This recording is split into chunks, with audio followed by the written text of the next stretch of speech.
मैं एक सीधा सादा नादान जिहा बंदा वां।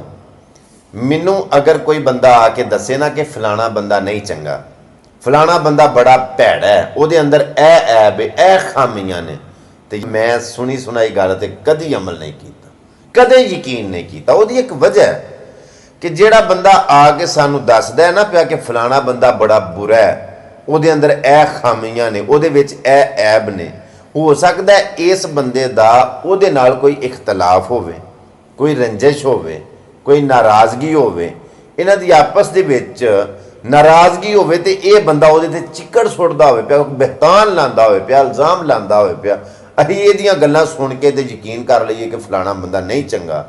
उहदे बारे असीं एक इमेज बना लईए, अपने ज़हन च एक स्कैच बना लईए कि फलाना बंदा नहीं अच्छा, बाद विच सानूं पता लगे कि वह बंदा तो अच्छा है, असी वो बारे गल सुन के यकीन कर गए हाँ तो ज़हन बना बैठे हैं, फिर बाद अपनिया नज़रों के बंदा खुद ही शर्मिंदा हो। क्यों?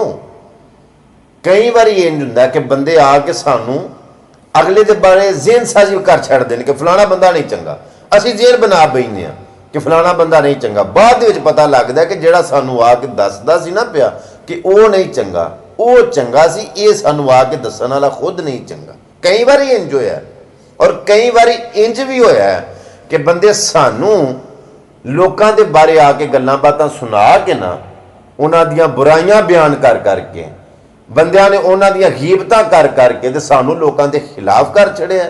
जो साडा ज़हन बन गया कि फलाना बंदा नहीं अच्छा, असीं उहदे बारे ज़हन बना बैठे हैं ते इह अंदर खाते उन्होंने मिले हुंदे ने। इंज कई बार होया, कई बार इस तरह के धोखे खाधे ने। सो इस वास्ते मैं ते आना, गैरों ने कहा तुमसे, गैरों से सुना तुमने, कुछ हमसे कहा होता, कुछ हमसे सुना होता। जे अगर चाहते हो कि सानू हकीकत का पता चले तो फिर किसी दे नाल खुद चलो, खुद परखो।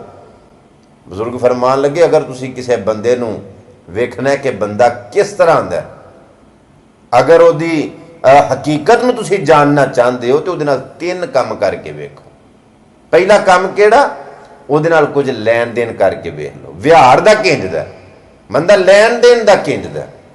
दूजे नंबर दे उत्ते उहदे नाल बैठ के खाना खा के वेखो, तुहानूं पता लग जाएगा बंदा किस तरह दा।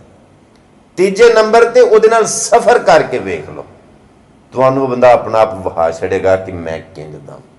सो गल्लां ते ऐ ने जिहड़ियां पक्कियां ने, कच्चियां गल्लां सुन के ओ पंजाबी दा एक मुहावरा भी ये बोलिया जाता है कि लाई लग ना होवे घर दा ते चंद्रा गवांढ ना होवे।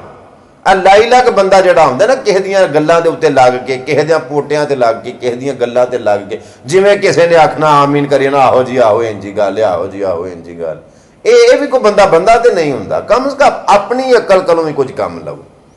मैं गल्लां सुनाना ते कई बार आना कि इहो ही वो गल्लां ने कि जिन्हां दे उत्ते अमल करिए ना सही तरह ते जिंदगी संवर सकदी है।